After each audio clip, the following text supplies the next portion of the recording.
This is a vibrant and busy time at First Unitarian Universalist Church of Austin. No mic. No mic. Oh, I'm sorry. I want a different mic. There's more than one in the room, I'm sure. There we go. Thank you. Thank you. Good morning. This is a vibrant and busy time at First Unitarian Universalist Church of Austin. So before we formally begin our worship service, we invite you to lend your attention to a few brief announcements that will let you know about some ways to get involved in the life of the church. On each Sunday, we light candles in the sanctuary and along the windows, here and there, to mark sacred moments in our lives. Although we will have a short time set aside during the music for meditation in our service, we also highly encourage you to light candles during the prelude or the postlude to allow ample time for everyone who wishes to express what is in their heart to be able to do so during the service. From now until January 5th, we will be a drop-off site for Austin Mutual Aid. I don't know how that works since the church is closed most of that time. Does anybody know? On Sundays, you can drop off. On Sunday. There we go. Where did I go?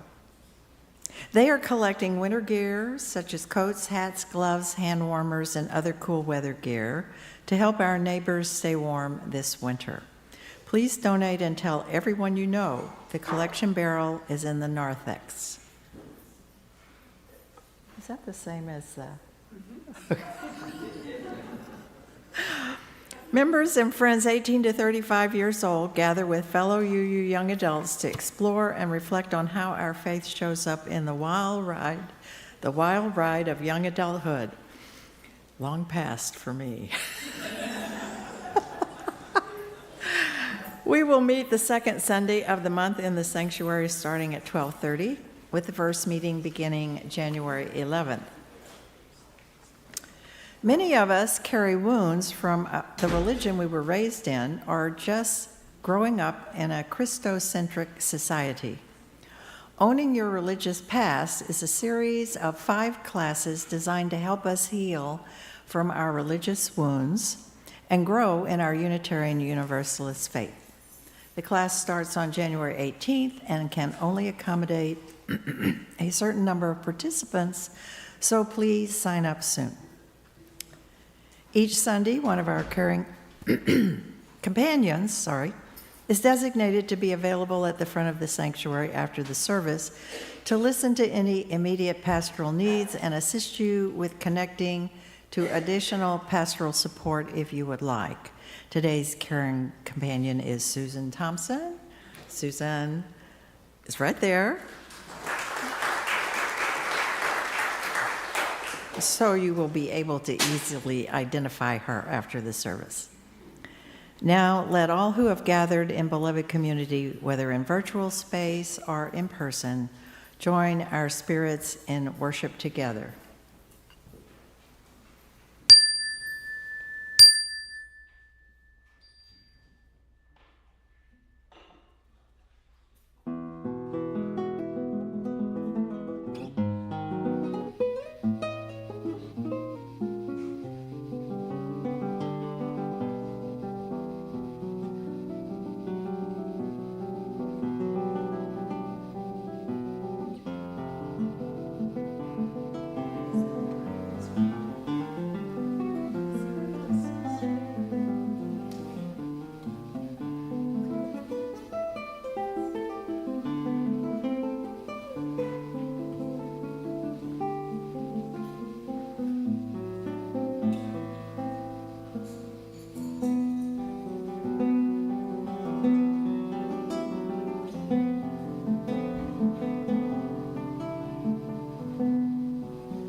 Good morning. Whether you are joining us online or here in the sanctuary, welcome to First Unitarian Universalist Church of Austin. We are a spiritual community dedicated to a free and responsible search for truth and meaning and beauty. I'm Reverend Carrie Holly Hurt, your assistant minister. I'm a white woman in my late 40s. I have brown hair that's pulled back. I'm wearing purple glasses. I'm wearing my yellow Side with Love stole, and I am wearing my black flannel pajamas because I am trying to usher in the cold. So please join me in that. We come together this last Sunday of the month, this weird space between Christmas and New Year's, to relax a bit.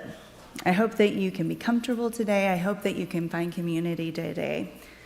I especially want to welcome you if you're coming for the first time. Your minister does not often wear pajamas, but sometimes. If you're joining us remotely, and if you can, please say hello and tell us where you're coming from. And if you're here in person, please join us for social hour afterwards, where we will have a cake to celebrate the birthdays of Sarah and Zoe. Either way, we invite you to fill out the online visitors form at austinuu.org. Simply click on worship, which will then lead you to a link to a form. We'd love to get to know you better. Here, we welcome everyone, every beginning and every path, every beautiful expression of human flowering, all pronouns, all the ways and ones we love, all abilities or disabilities, each and every one of you. You are welcome here, and you belong here. Now, y'all know that we come from a long tradition of seeing a divine spark in everyone. So this morning, let's greet those divine sparks among us.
Here we go.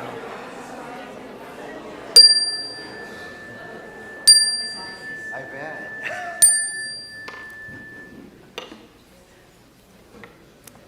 Hello again.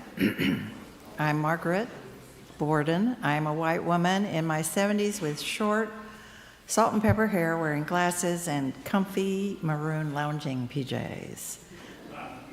My pronouns are she, her.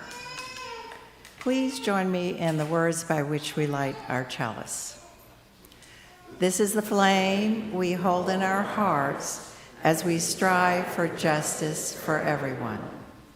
This is the light we shine upon systems of oppression until they are no more.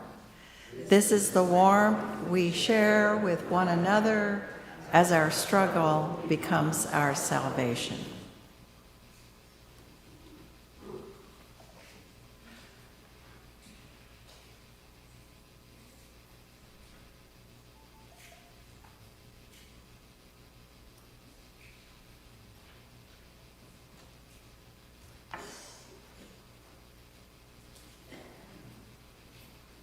Our call to worship comes from Marshall Gantz.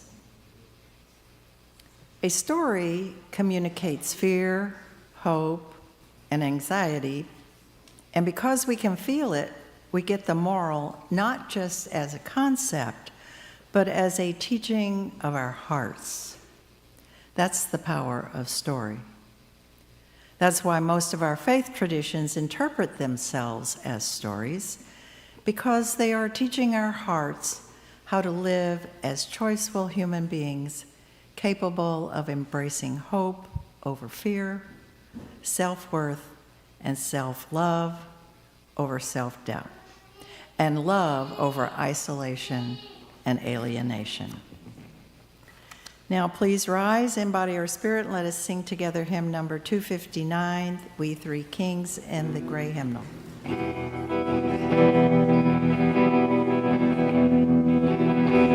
Here we go. We three kings of Orient are, bearing gifts we traverse afar, field and mountain, moor and mountain, following yonder star. Oh, star of wonder, star of light, star with royal beauty bright, westward leading, still proceeding, guide us through this perfect light. And frankincense to offer have I, incense songs a deity divine, prayer and praising all our raising, worship God most high. Oh, star of wonder, star of light, star with royal beauty bright, westward leading, still proceeding, guide us through this perfect night. Myrrh, myrrh is finest perfume, breathes a life of gathering new, roaring, sighing, bleeding, dying, sealed in the soul dew. Oh, star of wonder, star of light, star with royal beauty bright, westward leading, still proceeding, guide us through this perfect night. Born a babe on Bethlehem's green, gold I bring to crown him again. Love forever, ceasing never, in our hearts to reign. Oh, star of wonder, star of light, star with royal beauty bright, westward leading, still proceeding, guide us through this perfect night.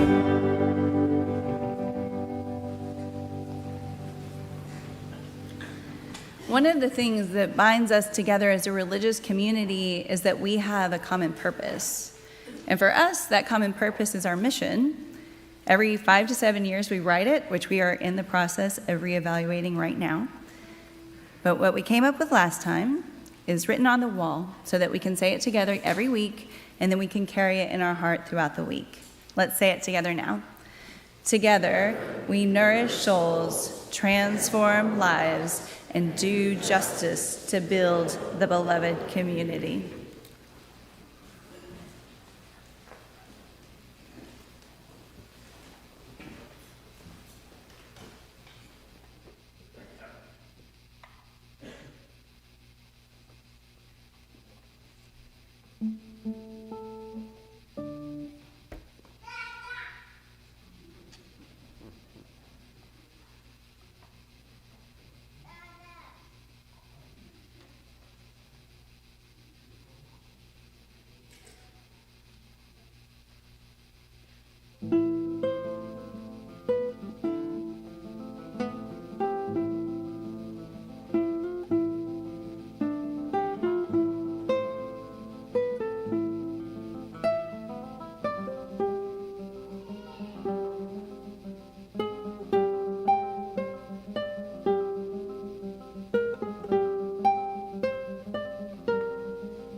Everybody.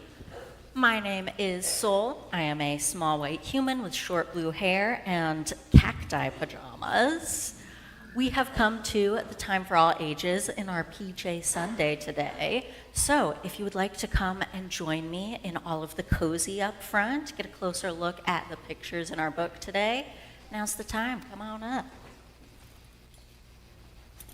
I'm going to join y'all down here today. Hello. It's a cozy, cozy day. Hello, everyone. Right. This book is a little bit on the wordier side. There's a little bit more words than pictures for this one, but I will show you the pictures that are here. So, our story today is called Mira and the Big Story. It's written by Laura O'Leary, and it's illustrated by Sue Todd.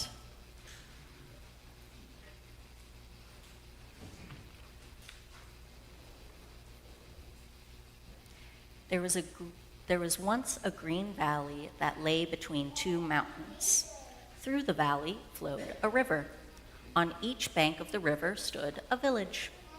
As long as anyone could remember, the people of the two villages had been enemies. Strange as it seems, it all began with a couple stories. In both villages, the people loved to tell stories. They told stories to amuse themselves, to teach their children, and to help them remember the important things. Most important of all were the wonderful tales that they told about the beginning.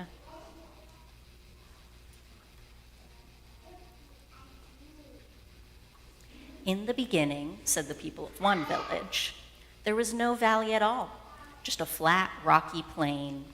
When the King of Heaven looked down on earth and saw people wandering around homeless, he decided to give them a place to live.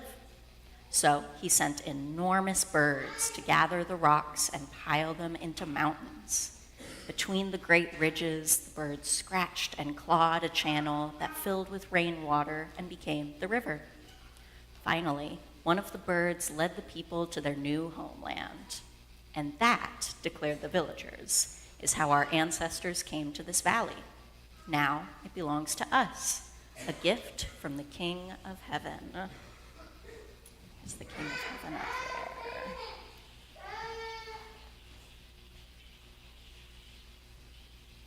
In the village across the river, a different story was told. Long ago, said the village folk, the queen of the earth searched high and low for the perfect people to make their home in the valley. When she found them at last, she sent giant turtles to carry the new settlers up the river on their backs. And that, declared the villagers, is how our ancestors came to this valley. Now it belongs to all of us, a gift from the queen of the earth.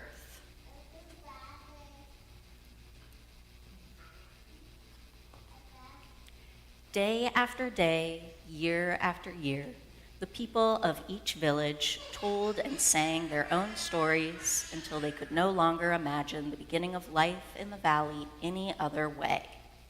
On opposite sides of the river, when the villagers looked across and saw others celebrating a different story of the beginning, they became angry. That is not how the story goes, they all complained bitterly. This is our valley. It was a gift to us. We belong here. There is no room for the others. In a little yellow house in one of the villages lived a girl named Mira. Like all the children in her village, Mira had grown up hearing stories about the beginning. She knew them by heart. She knew the valley belonged to her people. She knew the others were enemies. She knew they did not belong. But she was very curious about them.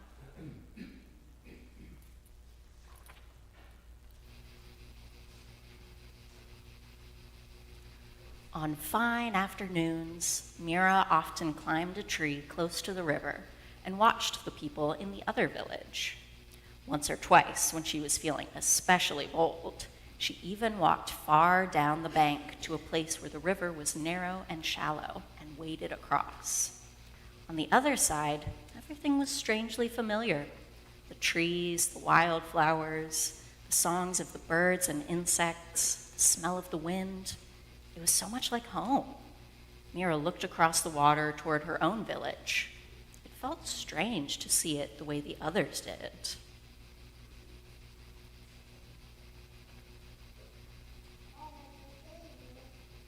On one of these secret visits, Mira was getting ready to cross back over the river when she fell and cut her foot on a rock. She had scarcely sat down when she heard the rustle of leaves. A small boy scrambled down from the tree where he had been hiding. "Are you hurt?" the boy asked. "How can I help you?" Mira was too surprised to even answer. The boy came closer and held out his hand. "Here," he said, "take my arm. Lean on me until you get back across." Together, they waded through the water to the other shore. "Who are you?" Mira wanted to know. "Where did you come from?" "Where do you think?" the boy answered with a smile. "Do you suppose you are the only one who is curious about the folk on the other side of the river? I watch you the same way you watch us. But you were the first to cross over. That was brave." He looked at Mira admiringly. "I must go now. I hope we meet again." And away he went.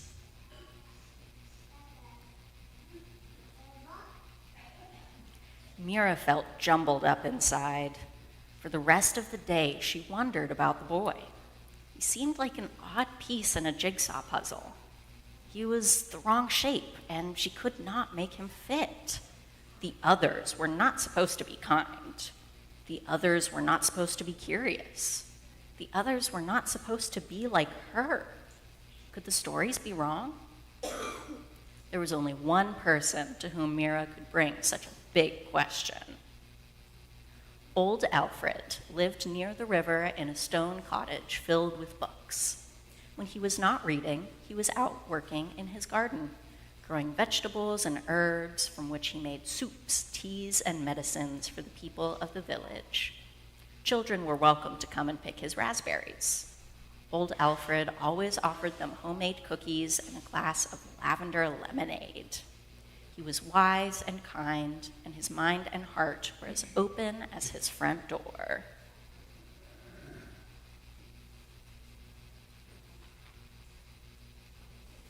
That very evening, Mira went to see old Alfred.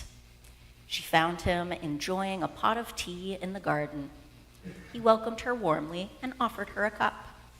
When Mira was settled with her tea and cookie, she took a deep breath and said, "Old Alfred, I need your help.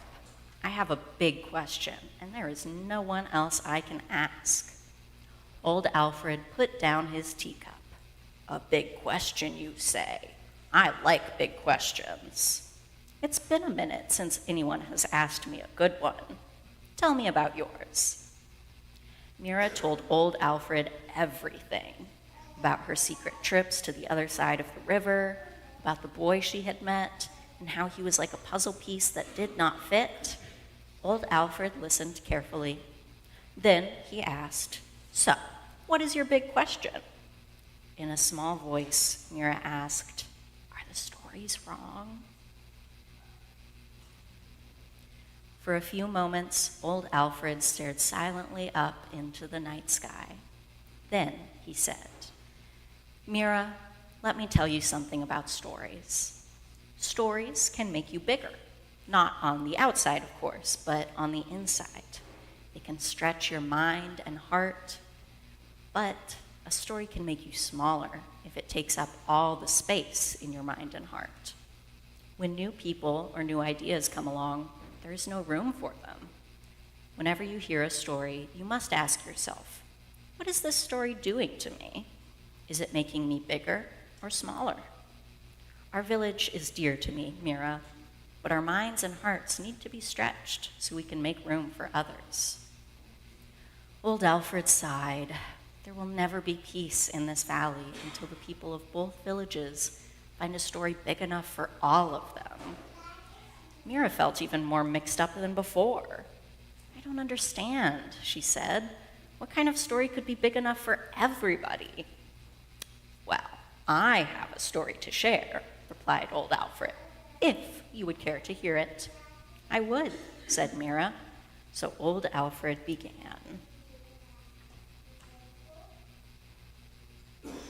In the beginning, there was nothing, yet there was everything.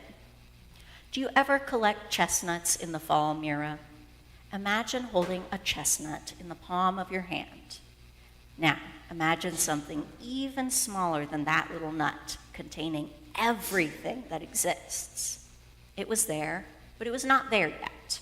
The same way a bright sunflower is and is not inside the striped seed, the way a song is and is not inside the wooden shell of a violin. Then there was light. Not ordinary light, like the light of stars or candles or a winter bonfire. This light was pure energy.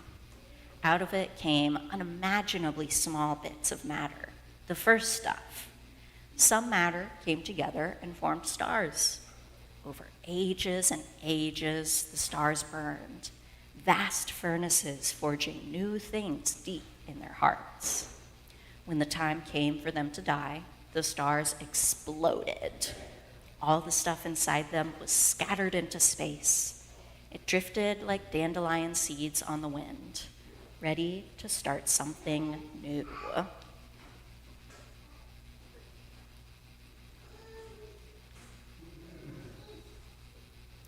From that stardust came everything.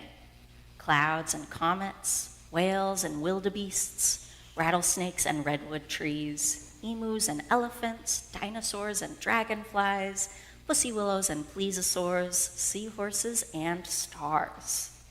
From that stardust came galaxies and solar systems and a little blue planet called Earth. From that stardust came the mountains and the valley and the river and the 2 villages. From that stardust came an old man and his garden, and a girl named Mira, and a boy who is still a stranger. We all come from the same place. We are all made of the same stuff. We are neighbors on this little planet of ours, sailing through the cosmos. Mira felt like her mind and heart were so big they would burst.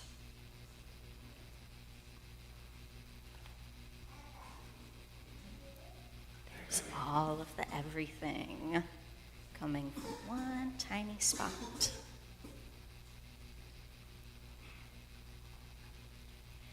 If this story is true, she cried, then no one owns the valley, and we all belong here.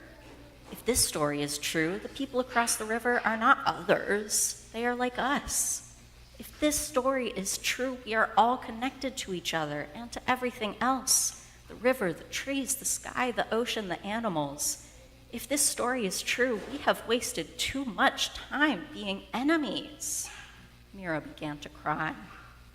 Old Alfred said gently, Mira, tell me, what is in your heart? What about our stories? Mira sobbed. What about the birds who led us to the valley? What about the King of Heaven? What about our gift? Dear child, answered old Alfred, you asked me a big question. Now, I will ask you some. Who dreamed everything when there was nothing? Whose hand held that little chestnut? Who first lit the stars? Who opened the heart of that little boy to be kind to his enemy? Who opened your mind to see him as someone like you? Who made you so wonderfully curious? Mira, you have not lost your gift, or the one who gave it. Both are just so much greater than you had ever dreamed. Old Alfred handed Mira a large handkerchief to dry her tears. When she was calm, he asked, so, my dear, what do you think of this story? What does it do to you? Mira pictured the face of the boy across the river. She wanted to find him again and maybe learn his name. Maybe they would become friends. Maybe other children would cross the river. Maybe some grown-ups could come too. Mira felt bigger inside. I like your story, she replied with a moonlit smile. I think it is big enough for everyone. Well then, said old Alfred, perhaps you can share the story with someone else. I will, promised Mira, getting up from her chair. I already know where to start. I thought you might, smiled old Alfred. Now get yourself home to bed. But, old Alfred, answered Mira, stretching out her arms to take in the whole valley and the sky above, I already am home.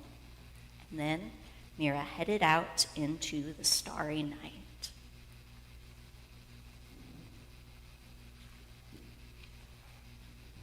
The end. Thank you. All right. It is an all-ages service today. Y'all are welcome to stay up here where it's comfy or head back to your adults, up to you. But we are going to stay in here for the rest of service. Thank you for telling that story with me.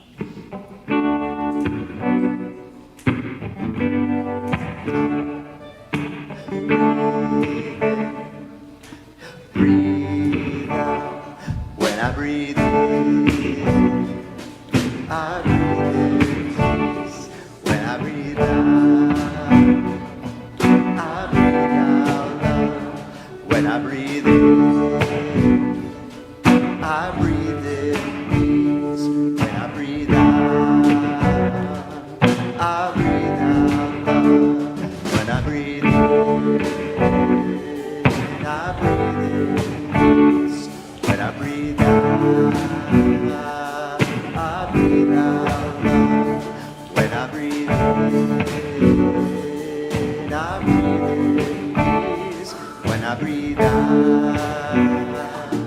I breathe out love. This is the time during the service when we commit to the mission and ministries of this church by making an offering. We give out of our own so that together we might build a better world. If you are visiting with us today, please allow the plate to pass. You are our guests. You can give in several ways. You can give online or by texting your contribution using the instructions that will be showing on the screen during the offering, or if you are here in person, by placing an offering in the basket the ushers are about to pass. Here in the sanctuary, the ushers will now collect the offering.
Your offerings have been given in love, and your offerings have been received with gratitude.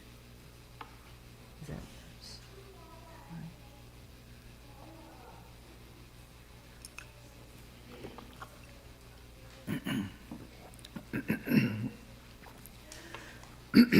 Our reading is from the Christian Scriptures, Matthew 2, verses 1 through 12. Reverend Carey assures me there is a good reason for it. Now, when Jesus was born in Bethlehem of Judea in the days of Herod the king, behold, wise men from the east came to Jerusalem, saying, "Where is he who has been born King of the Jews? For we have seen his star in the east and have come to worship him." When Herod the king heard this, he was troubled, and all Jerusalem with him. And assembling all the chief priests and scribes of the people, he inquired of them where the Christ was to be born. They told him, "In Bethlehem of Judea, for so it is written by the prophet. And you, O Bethlehem, in the land of Judah, are by no means least among the rulers of Judah. For from you shall come a ruler who will govern my people Israel." Then Herod summoned the wise men secretly and ascertained from them what time the star appeared. And he sent them to Bethlehem, saying, "Go and search diligently for the child. And when you have found him, bring me word that I too may come and worship him." When they had heard the king, they went their way, and lo, the star which they had seen in the east went before them till it came to rest over the place where the child was. When they saw the star, they rejoiced exceedingly with great joy. And going into the house, they saw the child with Mary his mother, and they fell down and worshipped him. Then opening their treasures, they offered him gifts, gold and frankincense and myrrh. And being warned in a dream not to return to Herod, they departed to their own country by another way.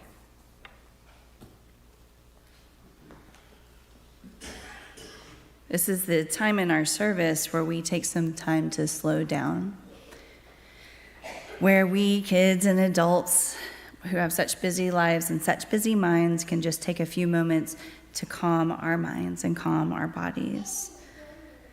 And when we slow down, we can listen to that inner wisdom and the spark of the divine that lives in each of us. So let's take some big breaths together. Let it out as long as you can.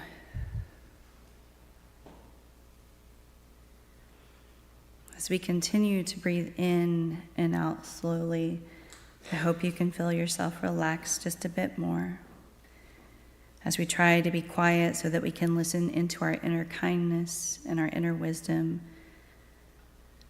We can continue to breathe, knowing that noises are going to happen. And soon, as the music plays and we go deeper into our meditation, I ask that you send some good feelings to members of our community who are in sorrow and those that are celebrating joy, like Sky and Jean, who are celebrating the joy of their little girl, Charlotte Grace Elizabeth, who was born just a few weeks ago. And now the music will play, and we'll just keep breathing. You can light a candle if you want, but when the music comes to an end, let's hold on to that quiet, meditative space.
candle for those who have no one to light a candle for them.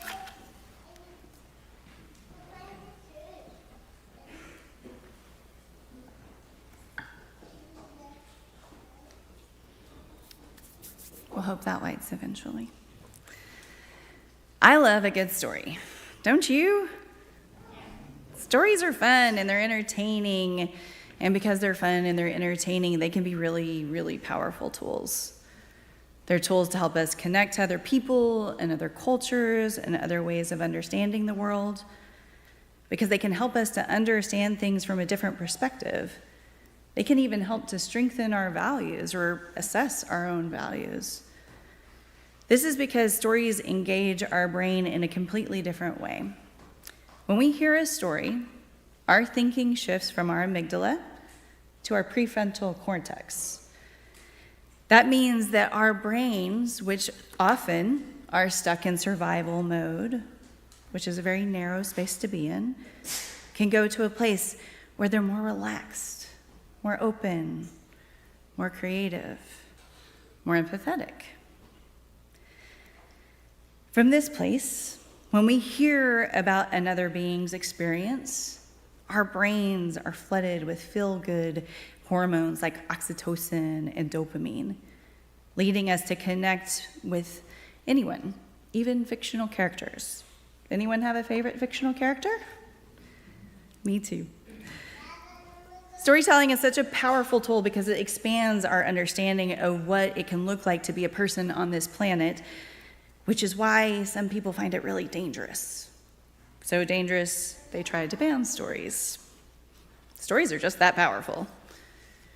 And one person who saw the power of storytelling to connect us and develop life-changing empathy was the Unitarian writer Rod Serling.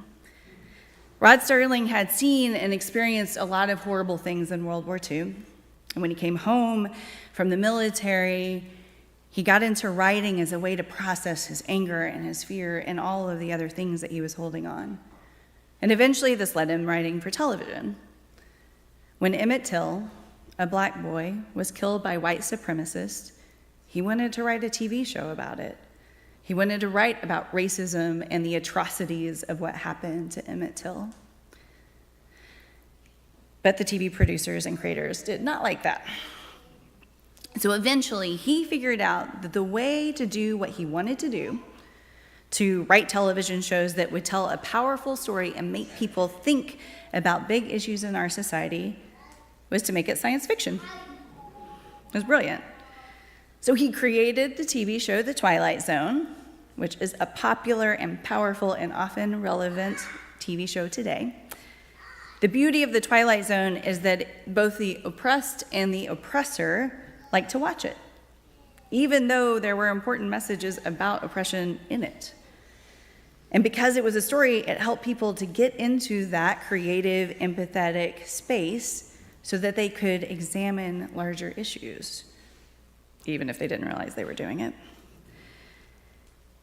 Stories are such powerful ways to communicate. And they are very helpful when we want to communicate big, important messages, because sometimes if we just have a list of facts, we're not going to be in the same headspace to grasp them. So for instance, the reason I had Margaret read the scripture and the reason that we sang We Three Kings is because this story has a lot to teach us. It's a good story. It's a little weird, quite honestly. Maybe it left you feeling a little confused or maybe wanting more. Maybe it was so familiar to you, you just kind of tuned out. But what if I told you that it would be way more powerful had you been a Jewish person who lived 2,000 years ago? The story of the Magi, or sometimes we call them the three kings or the three wise men. Note there never was a number listed in that scripture, though. It was a book in the Bible called Matthew. The book was about Jesus, and it was written about 50-ish years after Jesus died. The primary purpose of the book was to share Jesus' teachings and to make an argument that Jesus was the rightful king, the Son of God, and that his death meant something powerful. The audience for this book were the Jewish people who were following the path of Jesus, or who would come to follow it. When this book was written, those people would have been just run out of their homeland by Rome, an empire who had oppressed them for a very long time. At this point, Rome had destroyed their temple, had destroyed all of Jerusalem, and enslaved many people and done many other horrible things. So if you're a Jewish person in the first century and you heard or read Matthew's account of the Magi, it would have been really exciting to you. First of all, you would have grown up knowing about the Parthian Empire and the religion Zoroastrianism. And you would have known that the Parthian Empire was bigger and way more powerful than Rome at the time. So when the story says that the Magi came from the east, those early readers and hearers would have understood that Matthew is trying to say that an empire even more powerful than the Roman Empire saw the importance of Jesus. And not only that, they would have understood that these priests, these Magi, were Zoroastrian priests, which meant they had the truth, because their religion is about receiving the truth. The truth that they told Herod, the king of the Jews, had been born. These important details mean that some ancient readers and us now, they aren't just men who are kind of vaguely important showing up to give strange gifts to a baby. Rather, they're symbols that say this baby is as important as Matthew says he is, and he is bigger than Rome. Really, any empire. That would have been a really powerful message to people who had endured the pain of living under empire. And many people still find it really empowering today. Secondly, in this story, we learn that the Magi are coming because of a star. And if you're living in the first century, you would know that these men were coming from a part of the world that had the best astronomers, people who watched and tracked the night sky and could interpret it. They would know better than anyone what it meant, even the Romans. So having the star be a part of the story would probably have said two things to them. First of all, it would have made a connection to them about a story they grew up with as kids, about the prophecy of Balaam that said a star would signal the coming of the Messiah, or the Greek there was Christ. The Messiah is the person that the Jewish people have been and still are waiting to bring salvation and liberation. And Matthew believed and wanted other people to believe that Jesus was the Messiah. But not only that, Matthew wanted people to believe that Jesus is the Son of God, which is why the star was so important, because the Roman Empire, Augusta, had already claimed that title for himself. He saw a comment, he said, "That's Caesar, Caesar's become a god, that makes me the Son of God." But he just had a comment. Jesus had a star, and a star so powerful that the most important priest could follow it all the way to his own. So I kind of feel like the star wins on that one. And of course, there are those weird gifts that we sang about, the gold representing kingship. The frankincense is still used in temples today to feed to the gods, and myrrh is used in death rituals to make sure to mask the odor of a dying body. And there are tons and tons of things that the hearers of that time would have caught on that we don't catch, because we don't live in that time. But when we give stories, especially stories that aren't from our time or aren't from our culture, the respect they deserve, we can get greater insight if we just, rather than just insisting on our own viewpoint, on our own narrow lens. Stories can expand our world. When I try to look at the story through the lens of the people it was intended for, I get a deeper understanding of the story, and I understand why the story was told the way it was. I don't have to believe it as fact, but it helps me to develop empathy for what they must have been going through. But we also know that not all stories are meant for our good. For example, we know that the Bible, where this story came from, has been used to do all sorts of harm. The story of Noah in the Hebrew Bible was used by many Christian ministers to justify slavery in this country. It was used to justify colonization, misogyny, segregation, homophobia, and so much more. Those things could be justified because they already existed. There were already stories out there that said men were better than women, that Europeans were better than everybody else, that Christians were better than others, that able-bodied were better than disabled, and on and on and on. These stories have been around forever, and they've done so much damage. And they're still around, still doing damage. So what do we do when stories are such powerful tools and can be used to do harm? I think we have to be wise. We have to be wise when we listen. For me, this looks like holding my values close, like the equity value that we have in Unitarian Universalism that says every person has the right to flourish with inherent dignity and worthiness. So if I'm hearing a story and they are pitting one group against another group, I can take a step back and I can apply my values, see how it holds up. Stories are such powerful tools that we have to make sure we are using our wisdom when we hear them. And if something sits wrong with us, it's a good sign to investigate that. It might be that we are picking up a lesson from that story that is harmful. Or it could be that we're being confronted to change our own values. See, unlike those ancient people that Matthew is writing to, we have access to so many stories, often told in less than a minute. We have to make sure that what we let in helps us to grow and live more deeply into our values. Storytelling can expand our world by helping us to see outside our limited experience and understanding. Stories literally allow us to relax so that we can easily step into another person's shoes, to experience things that we ourselves haven't ever and probably will never. And that makes us more empathetic and more connected. And when we listen with wisdom, it can help us to understand ourselves and our values deeper. So this is your call to action today, an appropriate day where I hope you stay in your pajamas. Tell your story and ask other people for their stories. Fill your world with stories of other people and other times and other cultures and other places so that you might feel more connected, more empathetic, and have a more expansive life yourself.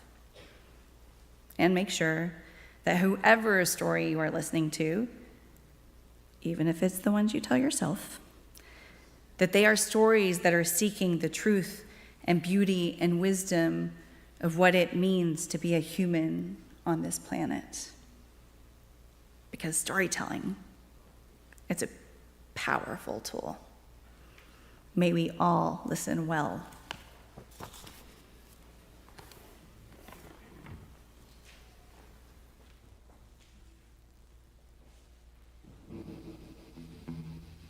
The last hymnal number in your order of service is incorrect, but now please rise and body your spirit to sing 118, This Little Light of Mine, in the gray hymnal. There it is. One,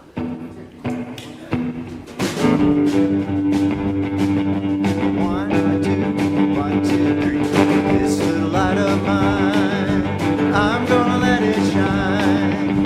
This little light of mine, I'm gonna let it shine. This little light of mine, I'm gonna let it shine. Let it shine, let it shine, let it shine. Everywhere I go, I'm gonna let it shine.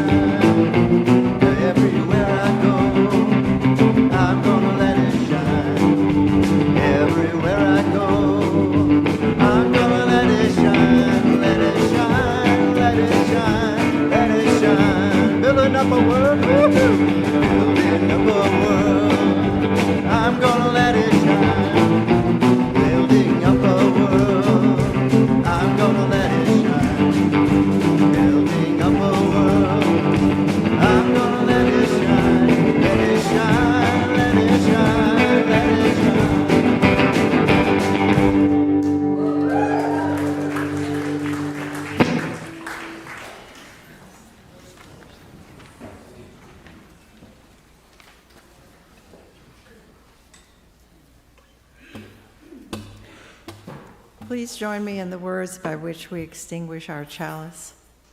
We extinguish this flame, but not the light of truth, the warmth of community, or the fire of commitment. These we hold in our hearts until we are together again.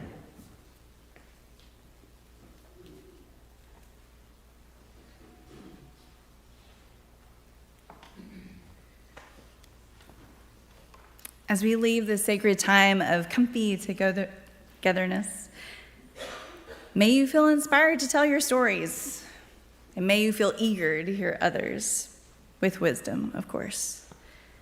And may the telling and the hearing connect us all. Go with a good story.